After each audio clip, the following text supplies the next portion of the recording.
요즘 젊은 청년들 그리고 우리 학생들도 요즘 시대는 다 그렇죠. SNS 비롯한 인터넷 세계, 온라인 세계에 많이 이렇게 집중하면서 살아가곤 합니다. 우리 손바닥 안에 있는 스마트폰 하나를 통해서 세계와 연결되어지는 이 SNS에 얼마나 집중하고 얼마나 열심히들 하는지 아마 여러분들 다 알고 계실 겁니다. 여러분들 중에서도 SNS 열심히 하시는 분들 꽤 있으실 거라고 생각합니다. 어떻게 사용하고 계십니까? 어떻게 활용하고 계십니까? 예. 저는 이제 그 계정 요즘 많이 하는 인스타는 아직은 저도 이제 세대가 조금 갔는지 인스타는 아직은 조금 어색합니다. 이게 페이스북 이런 거 계정들은 다 있는데 만들어만 놓고 거의 쳐다보지를 않고 가끔씩 그냥 연락 안 되는 지인들 소식 올라온 거 있나 보면은 광고만 까뜩하고 그냥 그런 정도, 그렇게 좀 방치해 놓은 상태입니다. 그런데 지금은 이렇게 하고 있는 저도 한때는 이 온라인 세계를 누구보다 열심히 돌아다녔던 적이 있었던 사람입니다. 이런 얘기를 하면 저도 이제 옛날 사람인 거죠.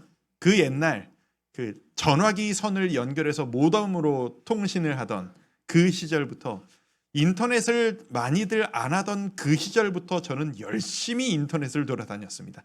천리안 시절부터 정말 열심히 했었고, 저는 그 동호회 운영진 같은 것도 저는 해본 적이 있고요. 그 프리첼, 그 세대죠. 제가 프리첼, 없어진 프리첼, 싸이월드, 정말 많은 글을 썼었고 정말 많은 사진을 올리면서 매일매일을 온라인에서 열심히 살았던 사람입니다. 그래서 이제 요즘 젊은이들과 학생들이 왜 그렇게 SNS에 예민해하고 댓글, 좋아요에 왜 이렇게 좀 예민하게 반응하는지를 세대가 다르니까 제가 다 안다고 말할 수는 없습니다. 근데 그 세대를 열었던 온라인 그 1세대로서 약간은 그 마음을 이해는 할 수 있을 것 같습니다.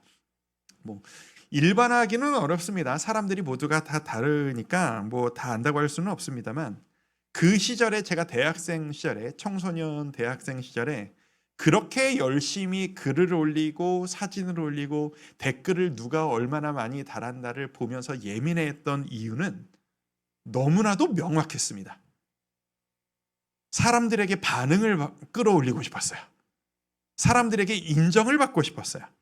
내가 쓴 글, 내가 올린 사진, 내 글 쓰는 실력과 사진 솜씨가 꽤 떨어지지 않는다라는 것을 증명받고 싶었어요. 왜 그랬느냐? 그 젊은 시절에 꿈은 크고 열심은 있었던 그 어린 나이에, 하지만 이뤄낸 것이 당연히 아무것도 없는 그 철없는 나이에 열심히 살고 있다라는 것 외에는 내세울 게 아무것도 없잖아요. 그나마 내가 가장 잘할 수 있는 게 글 쓰는 것과 사진 찍는 일이어서 이것으로 가지고 사람들에게 인정받고 싶은 마음이 저에게 있었던 것이죠. 그래서 매일매일 컴퓨터를 붙잡고 살았던 기억이 납니다. 그런데 이게 변화가 왔습니다. 신기하게도 제가 사역을 본격적으로 시작하고 저는 제 인생에 진짜 집중해야 할 일이 무엇인지, 내 인생에 가장 가치 있고 집중해야 될 에너지를 쏟아야 될 일이 뭔지를 발견해 버린 겁니다. 그리고 제가 거기에 온전히 몰두하기 시작하면서 온라인에서 집중하던 에너지는 급격히 줄어갔습니다. 왜냐하면 저는 오프라인, 실제 세계에서 더 많은 교제를 하기 시작했고, 실제 세계에서 부족하지만 그래도 칭찬도 받고 꾸지람도 받으면서 많은 소통을 하고 있었기 때문입니다. 더 이상 온라인이라고 하는 가상세계에서 제가 저 자신을 증명할 필요가 없어지게 된 것이죠. 그래서 저는 온라인을 떠나오기 시작했고 지금과 같이 SNS를 그냥 방치해 놓는 상태가 되어져 버리고 말았습니다. 이런 식인 것 같습니다. 우리의 삶이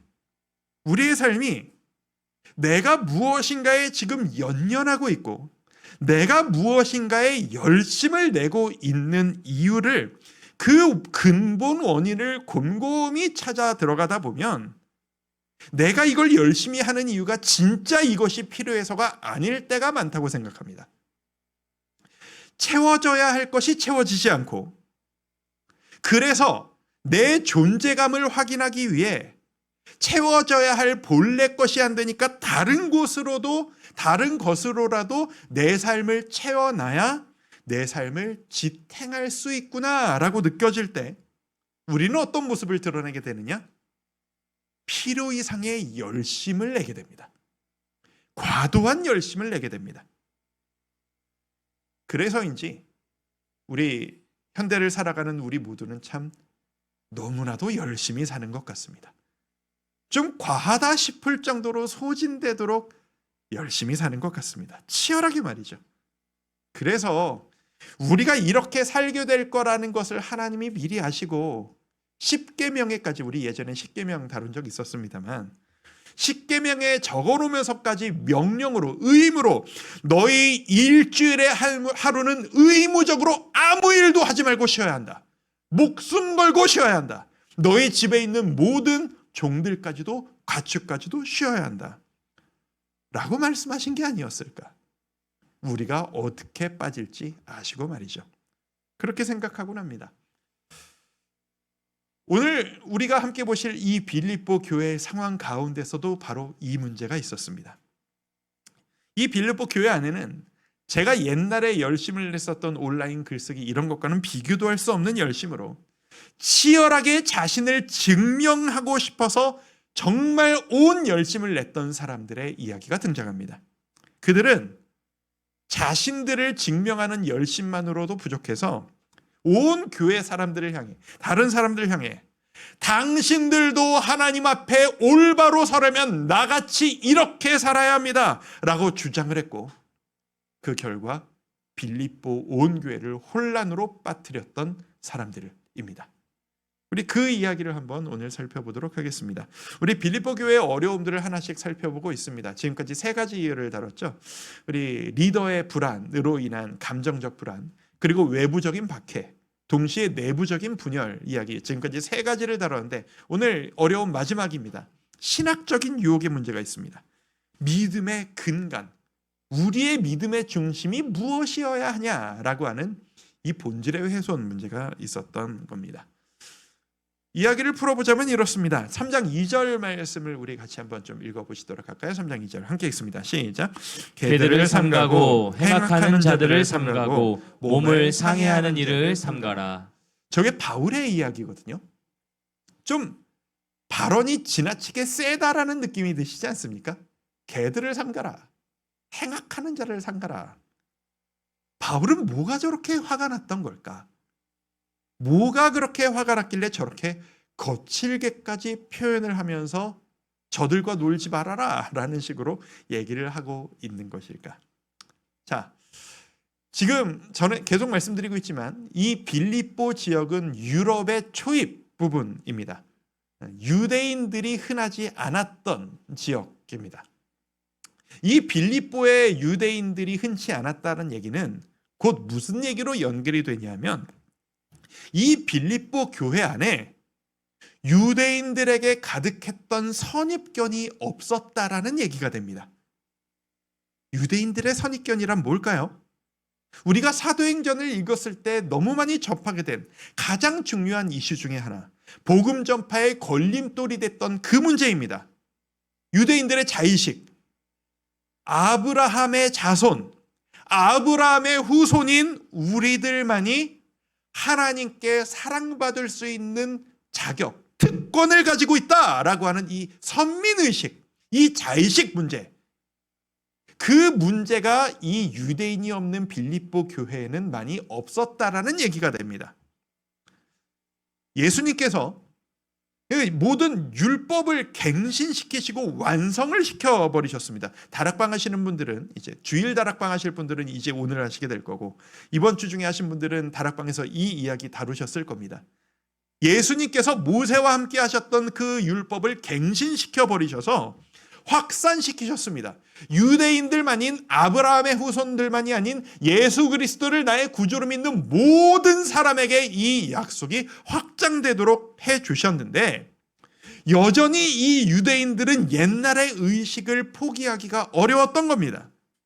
우리들만이 선택된 사람들이야. 아무리 생각해도 저들과 우리가 같다고 보기는 좀 그래. 이 자의식 혹은 우월감, 그들의 문제였던 겁니다. 사실 유대인이면서 예수 그리스도를 믿겠다고 결단한 이 그리스도인들은 사실 대단한 사람들이었습니다.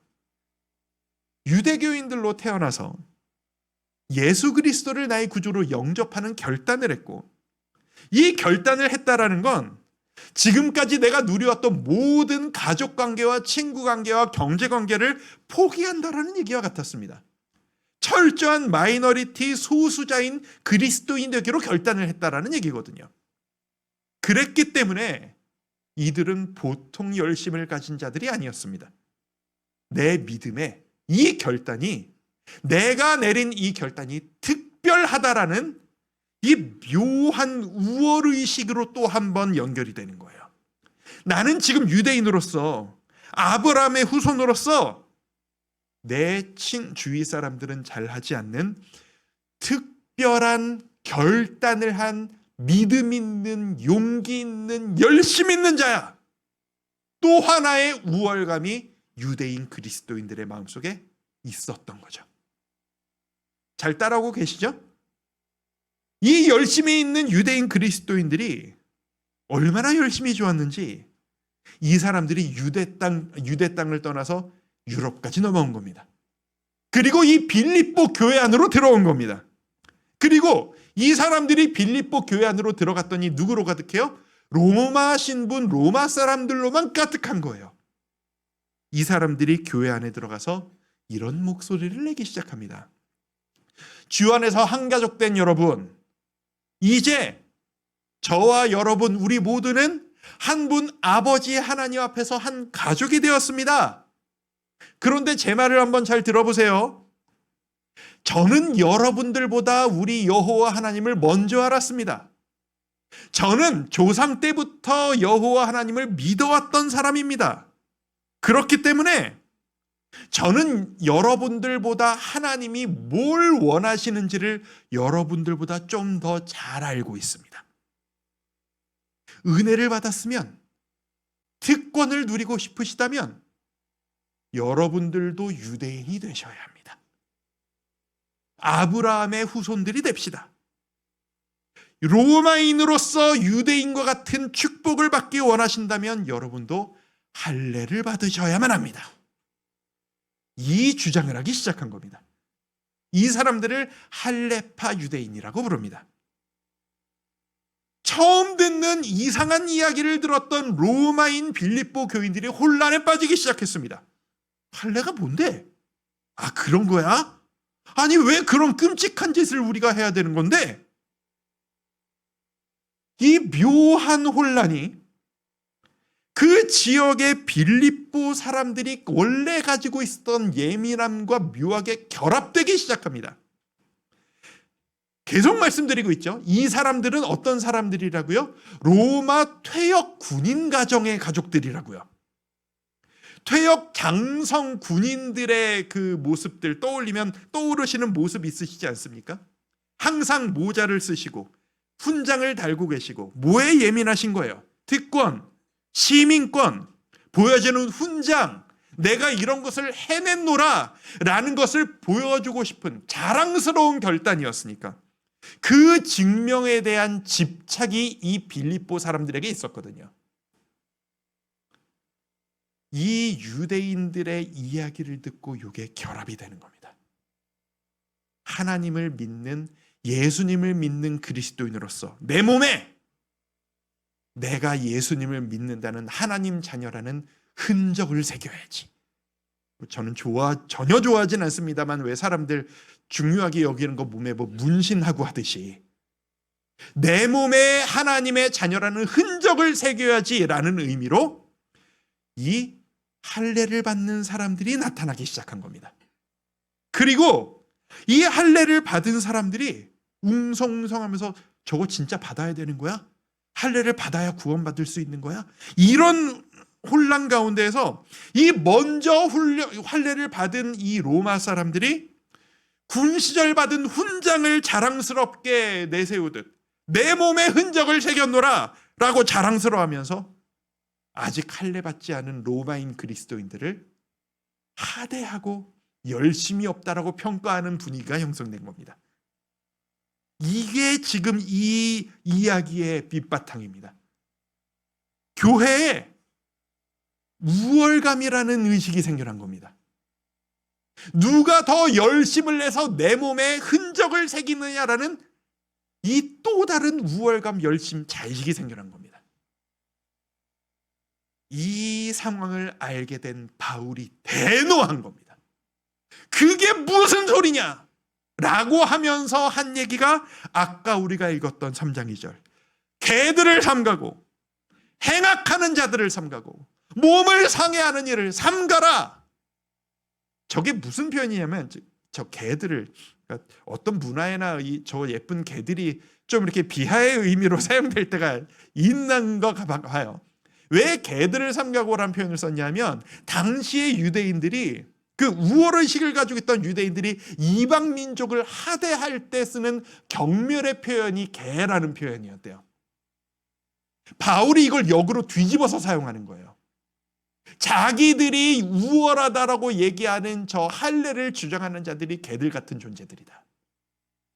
할례를 받아라고 얘기하는 것은 악을 행하는 것이다. 은혜를 더럽히는 일이다. 너희들은 모험을 해야 하는 것을 당장 멈춰라.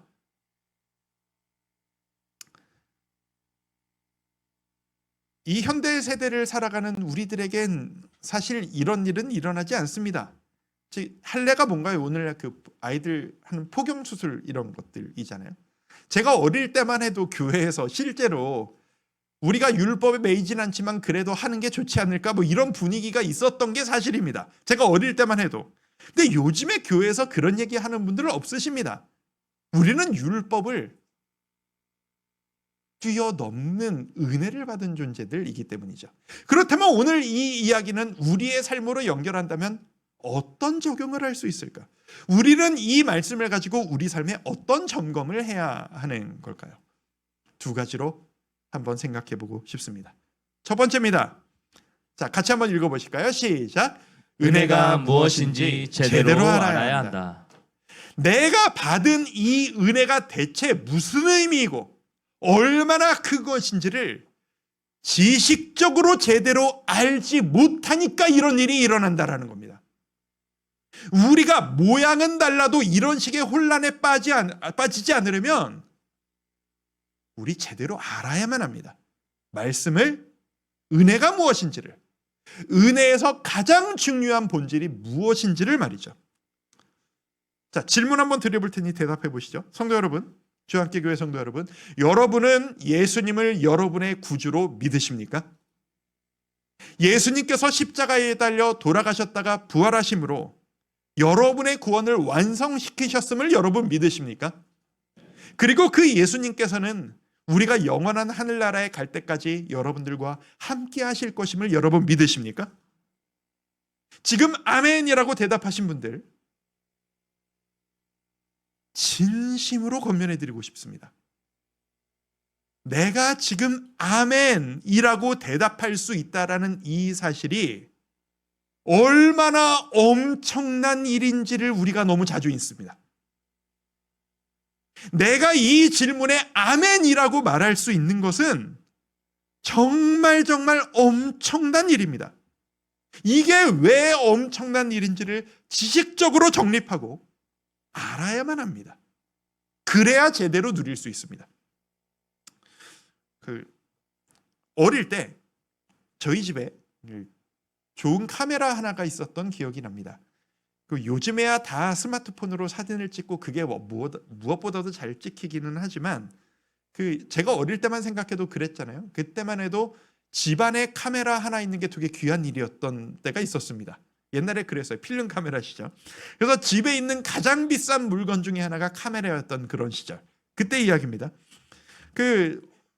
어릴 때 저희 집에 부모님이 직접 관리하시던, 그땐 그런 문화가 있었죠. 가장 비싸고 좋은 것들은 안방 이렇게 무슨 장 안에다가 막 모아놨던 그런 문화가 있던 시절이 있었잖아요. 어린 제가 보기에도 이건 뭐야? 라고 했던, 그땐 몰랐지만 지금은 알죠. 필름 넣는 수동 SLR 카메라가 있었어요. 렌즈 이렇게 돌려서 찍는. 그땐 제가 장난감이 별로 없었던 때라 하루 종일 가지고 노는 게 막 볼펜 가지고 놀고 가위 가지고 비행기다 이러고 놀고 이랬던 시절이니까 뭘 가지고 놀까 온 집안을 뒤지다가 이 카메라가 제 손에 걸린 거예요. 그래서 꺼내가지고 이 신기한 거죠. 뭐가 이렇게 커, 이렇게 무거워. 뭐지? 쳐다보니까 저기 막 보여요. 재밌다, 신기하다, 뭐 이렇게 막 눌러보고 하다가 며칠을 제가 그거 카메라를 가지고 놀았어요. 그러다가 무거우니까 사건이 난 거죠. 떨어뜨렸어요. 와장창 깨져버렸어요. 그래서 렌즈가 푸삭 깨져버린 거죠. 전 그때 제가 무슨 짓을 저지른 건지 저는 몰랐어요. 어렸으니까. 시간이 지나고 제가 아까 사진 열심히 찍었다고 말씀드렸잖아요. 제가 필름 카메라 시절부터 남들 사진 안 찍을 때 친구 따라가다가 사진을 배워가지고 열심히 필름 카메라 찍고 막 이랬던 시절이 있었거든요. 배워서. 카메라에 대한 지식이 제가 생겨버린 거예요. 이런 거로구나. 이런 게 좋은 카메라로구나. 그제서야 그 어릴 때 제가 부셔먹었던 카메라가 생각이 나는 거예요. 아이고야, 내가 그걸 왜 깨먹었을까? 그 귀한 걸, 그거 아직까지 가지고 있었으면 진짜 잘 써먹었을 텐데, 그거 진짜 비싼 거였을 것 같은데, 브랜드도 생각이 안 나고 진짜 좋은 건지는 모르겠어요. 근데 카메라가 어떤 값어치가 있고 뭐가 좋은지를 알게 되니까 그때 몰랐던 안타까움과 그 마음이 막 밀려오는 거예요. 이런 겁니다. 얼마나 귀한 것인지에 대한 지식이 없으면 있다고 고맙지도 않습니다. 없어진다고 아깝지도 않아요. 이것이 어떤 가치를 가지고 있는지를 지식적으로 알아야 애지중지하게 되고 소중히 여기게 됩니다. 우리에게 은혜가 그렇습니다. 여러분, 우리가 은혜를 하나님의 은혜로 아무 공로 없이 거저받았습니다. 우리가 이 거저받은 구원이라고 하는 은혜가 대체 얼마나 값어치 있는 돈으로 환산할 수 없는 얼마짜리 가치인지 우리는 상상을 할 수가 없습니다. 이게 마치 뭐와 똑같다고 제가 느껴질 때가 있냐면 세상에서 가장 비싼 보석을 손에 쥐고 있는 어린아이가 인정은 하죠. 예쁘네, 반짝거리네, 예쁘다라고 하면서 공깃돌하고 같이 섞어서 던지고 노는 아이 같은, 우리가 은혜 알죠. 소중하죠. 아멘입니다. 할렐루야. 하지만 이게 얼마나 소중한지를 모르고 공깃돌처럼 던지고 노는 그런 식으로 우리가 은혜를 받아들일 때가 너무 많다라는 거예요. 자, 성도 여러분, 저를 따라 한번 고백해 보시도록 하겠습니다. 따라합니다. 내가 받은 은혜는 압도적인 것이다. 압도적인 것이다. 내가 받은 은혜는 정말 귀한 것이다. 정말 귀한 것이다. 그대로입니다. 여러분, 은혜가 공짜인 이유가 뭔지 아십니까? 은혜가 값싸서가 아닙니다. 은혜를 우리가 차마 값을 치를 수 없는 가치를 가지고 있기 때문에 우리가 치를 수 없어서 공짜로 주신 겁니다. 그게 은혜의 값어치입니다. 이 빌립보 교회에 들어왔던 이 할레파 유대인들이 가졌던 오류가 바로 이겁니다. 은혜가 있어요. 믿었어요. 나쁜 사람들이 아니에요. 그런데 이 은혜가 예수를 믿는다라는 게 얼마나 소중한 것인지에 대한 인식, 지식이 부족했어요. 그러니까 어떻게 하게 돼요? 내가 아는 수준을 가지고 은혜를 판단해요. 이 사람들이 아는 수준이 뭔데요? 율법을 지켜야 사랑받지. 율법을 지켜야 구원받지. 그걸 가지고 은혜를 판단하는 거예요. 그 귀한 구원이 공짜로 올 리가 있어? 그래도 내가 뭘 좀 해야지. 내가 뭘 좀 바쳐야지. 내가 뭘 좀 더 희생하고 드려야지. 그게 이 모든 상황의 시작이라는 겁니다. 성도 여러분, 은혜를 깊이 누리길 원하십니까? 은혜 충만하기를 원하십니까? 그러시다면 그냥 믿으시면 안 됩니다. 기도만 하셔서는 안 됩니다. 공부하셔야 합니다. 성경 공부를 하셔야 합니다. 은혜에 대한 지식을 정립하셔야만 합니다. 그래야 우리는 성장하고 은혜를 누릴 수가 있습니다. 제가 요즘 하고 있는 고민 중에 하나가 이겁니다. 우리 교회에 초신자분들을 위한 조금 강의 프로그램을 좀 많이 만들어야 되겠다. 그래서 믿음이 뭔지, 십자가가 뭔지, 은혜가 도대체 뭔지, 성경의 이야기는 어떤 식으로 흘러가는 건지 이런 거를 조금 만들어야 되겠다 싶어서 고민을 좀 요즘 많이 하고 있습니다. 조만간 여러분들에게 알려드릴 기회가 있을 거라고 생각합니다. 옛날엔 이런 말씀 하시는 분도 계셨거든요. 뭐 은혜 떨어지게 무슨 공부를 하냐고. 너무 따지고 너무 생각 많이 하고 너무 공부 많이 하면 냉정해지고 은혜 떨어진다고. 그냥 덮어놓고 믿는 게 최고라고. 기도만 많이 하라고. 그거 하나만 알고 둘은 모르시는 말씀이에요. 아셔야 은혜를 누릴 수 있어요. 값어치를 알아야 우리가 누릴 수 있어요. 성경을 깊이 공부하고 체감할수록 은혜는 나에게 와닿고 실제로 될 수 있습니다. 읽으시고 묵상하시고 공부하셔서 은혜를 누리시는 우리 모든 성도님들 되시기를 주님의 이름으로 축복합니다. 시간이 많이 갔네요. 오늘 흥분을 해가지고. 하고 싶었던 얘기였거든요. 평소에. 자, 두 번째입니다. 같이 한번 읽어보실까요? 시작. 은혜가 충만하지 않으면 다른 것으로 증명하고 싶어진다. 말 그대로입니다.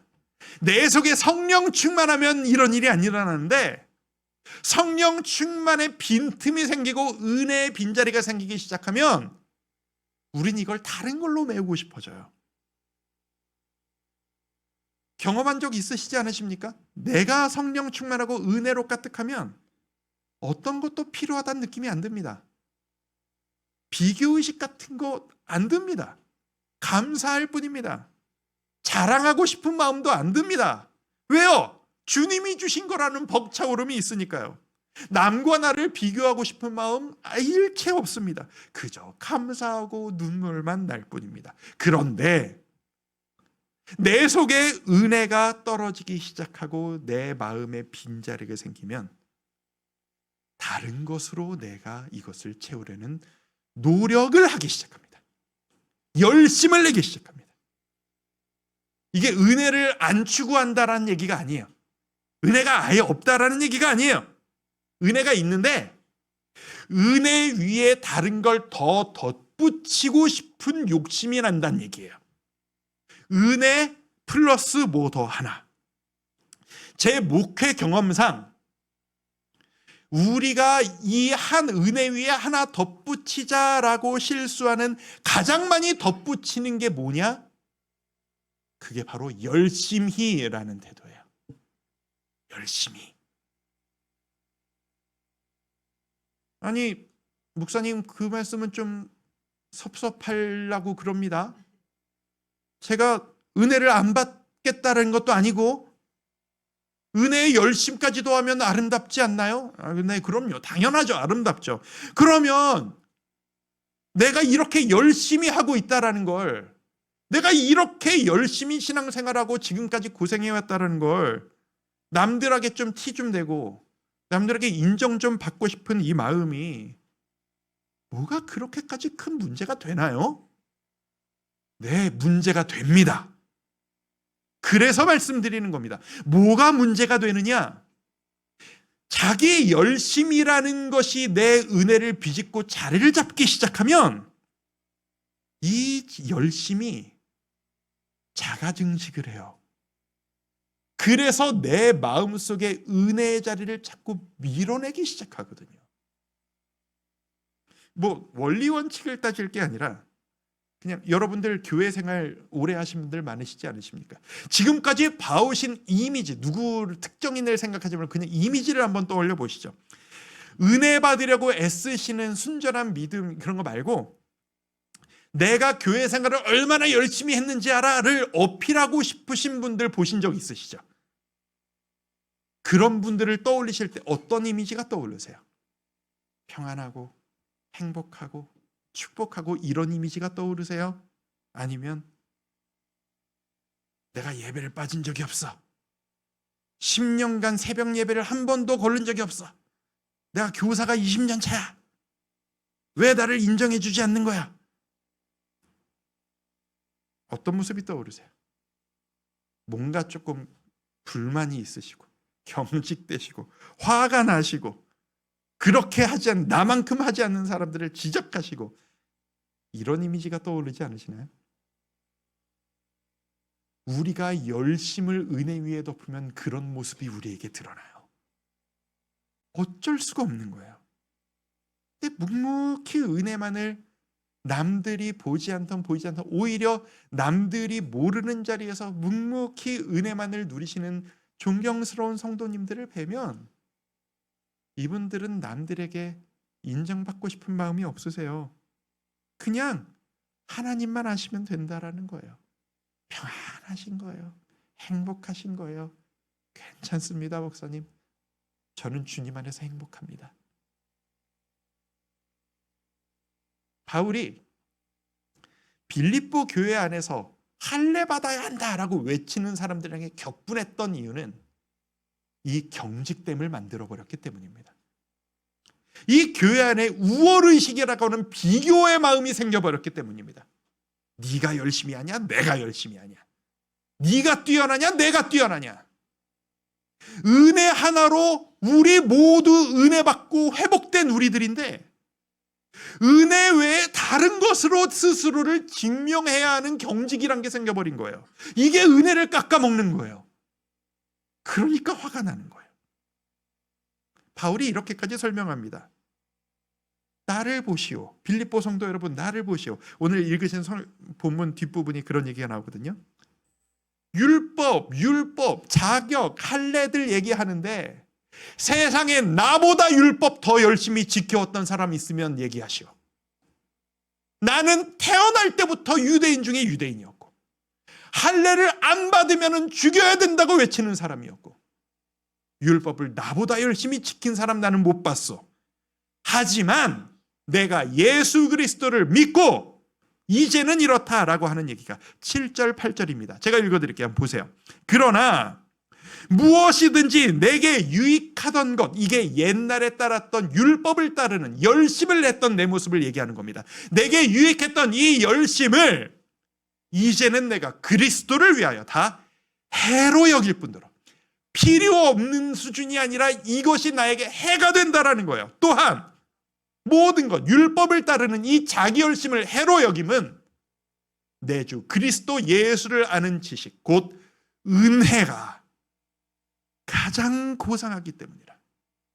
내가 그를 위하여 이 은혜만을 추구하는 이 은혜를 위하여 모든 것을 잃어버리고 다 버릴 수 있다는 거예요. 뭐로까지? 배설물로까지 여긴다. 내 공로, 내 열심, 내 율법 모든 것들을 버리고 그리스도를 얻었노라. 내가 누리는 은혜가 조금이라도 약해질 가능성이 있다면 나는 어떤 것이라도 배설물처럼 여기고 포기할 마음이 있노라. 이렇게 말입니다. 사랑하는 주와 함께 교회 성도 여러분, 은혜가 충만하시기를 축복합니다. 은혜 외에 어떤 것으로도 여러분의 마음을 대체하지 않으시기를 축복합니다. 은혜를 가로막는 어떤 경직이라도 어떤 열심이라도 우리가 거부해야 합니다. 우리 중에 우월함은 없습니다. 은혜를 못 누리면서 할례 받았음을 흔적처럼 자랑스러워하는 이 자기 열심을 우리가 극복해야 합니다. 우리에게 어떤 경직이 있을까요? 이거 뭐 항상 사례를 들으려면 항상 너무 조심스럽습니다. 이게 나들으라고 하는 얘긴가 뭐 오해를 하실까봐 아니라는 거를 믿어주세요. 뭐 그냥 직분의 문제부터가 그렇습니다. 제일 먼저 쉽게 생각할 수 있는 것, 집사가 되어야, 권사가 되어야 그래도 할 말이 있고 좀 자격 갖추는 거 아닌가? 나는 못 받았으니까 움츠러드는 이런 의식. 왜요? 우린 주 안에서 똑같은 성도인데요. 봉사 오랫동안 많이 해왔다라고 하는 나만이 알고 있는 이 묘한 우월의식, 교회 안에서 어떤 과정을 수료했다라고 하는 그 증명, 무엇이라도 우리는 버려낼 수 있어야 합니다. 은혜에 조금이라도 해가 된다면 점검해 볼 수 있었으면 좋겠습니다. 나는 지금 은혜로 충만한가? 혹은 다른 어떤 나의 열심과 나의 과거로 은혜를 대체하려고 하고 있지는 않은가? 혹시 나는 내가 지금 은혜를 충분히 누리지고 있지 못함을 들키지 않으려고 누구보다 열심히 봉사하고 있지는 않은가? 내가 지금 은혜가 빠져나가고 있다는 것을 들키지 않으려고 누구보다 열심히 몸으로 노력하고 있는 것은 아닌가? 오늘 설교 시작하면서 옛날에 제가 온라인 세상에서 열심히 살던 말씀 드렸습니다. 이건 저의 경험입니다. 실제 삶이 감사와 행복으로 채워지니 거짓 세상에서의 열심은 필요 없는 문제가 되었습니다. 마찬가지입니다. 우리의 오늘의 삶이 옛날의 은혜가 아닌 오늘의 은혜로 가득 채워질 때 나를 증명해야만 한다는 이 피곤한 열심은 자리를 잃습니다. 비교의식, 자괴감 다 떨쳐버리시고 이건 했어야 되나 안 했어야 되나 그 계산 내려놓으시고 은혜 누리시기를 축복합니다. 하나님의 충만한 은혜가 우리 모두를 압도할 수 있기를 주님의 이름으로 축원합니다. 우리 그런 마음으로 오늘 이 찬양 한번 하시죠. 은혜 아니면 살아갈 수가 없네. 직접적인 표현이죠. 호흡마저도 다 주의 것이니 내가 살아가는 모든 것들이 오직 은혜로만 가능합니다.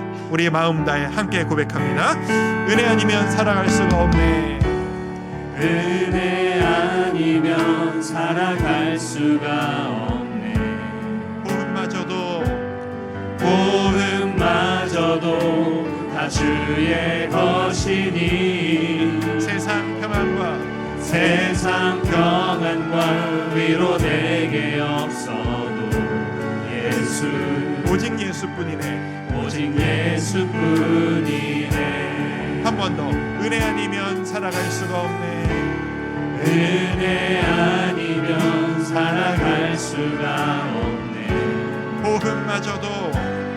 호흡마저도 다 주의 것이니 세상 평안과 위로 내게 없어도 예수 오직 예수뿐이네. 오직 예수뿐이네.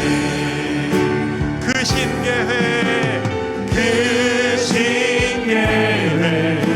다 볼 수도 없고 작은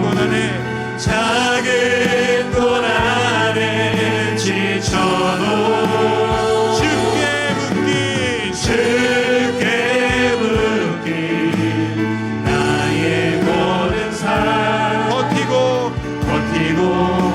견디게 하시네. 고백합니다. 은혜 아니면 살아갈 수가 없네. 나의 모든 것 다 주의 맡기니 참된 평안과 위로 내게 주신 주 예수 오직 예수뿐이네. 오직 예수. 우리 이렇게 한번 고백합니다. 주 은혜로 이곳에 이곳에 서 있네. 주인제 엎드려 절하네. 그 어느 것도 난 필요 없네. 주님만 경배해. 주 은혜로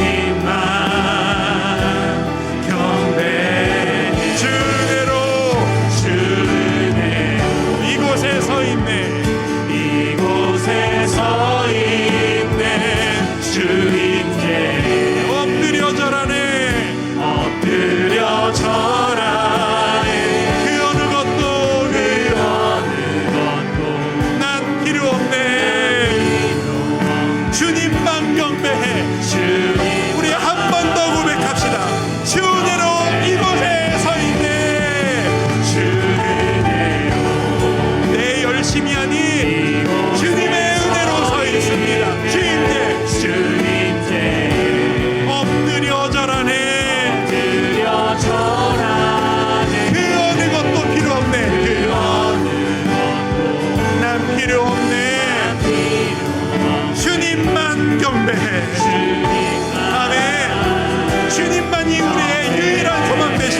주 은혜로 주 은혜로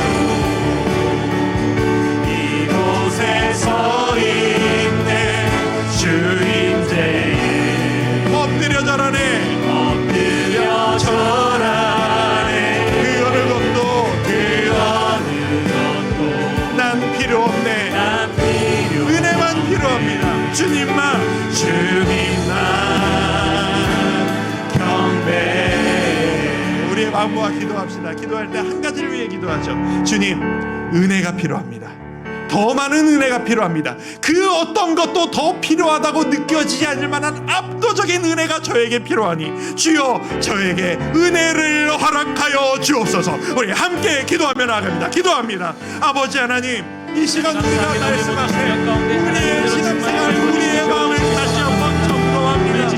주님, 은혜 외에 그 어떤 하나님의 것도 크심을 바라보며 우리에게 하나님 주 작용으로서 은혜로 내가 이 자리에 고백 이 자리에 서 있음을 고백합니다. 은혜만이 하나님 아버지 우리에게 감사 가장 가운데 우리가 다시 한번 일어나 나아갈 수 있도록 도와여 주시며 주여 사랑을 통하여 하나님 놀라우신 하나님의 우리 모든 심령 가운데 우리 모든 가정들 가운데 주와 교회 가운데 우리 모든 일상의 모습 가운데 하나님 은혜로 충만하게 채워주시는 것 우리가 왜 비교의식 가운데 왜 우리가 월간 가운데 주 은혜로 내가 나아갑니다. 주 은혜로 내가 살아갈 수 있습니다. 하나님은 내가 살아갈 수 없는 존재임을 하나님 고백하고 고백하며 하나님과 충만한 삶으로 우리에게 나아갈 수 있도록 도와여 주십시오. 우리의 모든 삶 가운데 우리는 은혜로 새로운 기회를 우리의 모든 가정들 가운데 하나님의 사랑으로 하나님 은혜로 다시 충만하게 한번 주의 말씀 주셔서 은혜로 내가 나아갑니다. 은혜를 깨닫고 올바르게 주님 바라볼 수 없습니다. 예배할 수 없습니다. 우리에게 은혜가 필요하고 모든 손들을 낼수 있도록 인도하여 주시옵소서. 하나님 감사합니다. 그렇습니다. 십자가의 그 은혜로 내가 이 자리에 서 있습니다. 값없이 거저주신 그 사랑으로 인하여서 우리가 이 자리에 서 은혜로 하나님 내 모든 마음 가운데 사랑 가운데 은혜로 충만하게 덮어주시고 채워주시고 그 사랑으로 말미암아 우리의 신이 기뻐하며 우리 원하시는 모습으로 믿음으로 나아가게 주시옵소서. 인도하여 주시옵소서. 원합니다. 주님, 오늘 말씀을 통해서 우리 신앙생활의 열심을 다잡게 하심을 감사를 드립니다. 주님, 은혜도 중요하지만 주님께 나의 열심을 보여드려야 한다라고 하는 그 명목하에 내가 은혜로 모든 것을 채우기를 포기하고 있었음을 발견케 하시니 감사를 드립니다. 주님, 나의 열심보다 은혜가 우월하십니다. 내가 무엇을 잘 해냈다라는 증명보다 은혜가 우리에게 더 필요합니다. 내 마음의 모든 빈자리 성령 충만의 은혜로 가득가득 채워 주시옵소서. 그 어떤 비교의식도 아닌 내가 누구보다 우월하고 저 사람은 나보다 못하다라고 하는 평가도 아닌 그 예민하고 소모적인 그 소모가 많은 비교의식이 아닌 열심이 아닌 오직 주님의 은혜만이 나를, 우리 가정을, 우리 교회를 압도할 수 있기를 소망합니다. 우리 모두 다 죄인일 뿐이며 우리 모두 다 자격 없는 죄인인 것을 우리 모두 다 은혜로 서 있습니다. 모두 다 함께 한 마음 되어 한 분 하나님 앞에 은혜로 나아가는 주의 자녀들, 우리 교회 될 수 있도록 주여 이끌어 주시옵소서. 예수님의 이름으로 감사하며 기도드립니다. 아멘. 우리 모두 자리에서 일어나셔서 찬송가 545장입니다. 우리 1절 3절 우리 박수치며 찬양하고 예배를 마무리합니다. 이 눈에 아무 증거, 이 눈에 아무 증거 아니 되어도 믿음만을 가지고서 늘 걸으면 이 귀에 아무 소리 아니 들려 하나님의 약속 위에 하나님의 약속 위에 서니 걸어가세 믿음 위에 서서 나가세 의심 버리고 걸어가세 믿음 위에 서서 눈과 귀에 아무 증거 주님의 거룩함을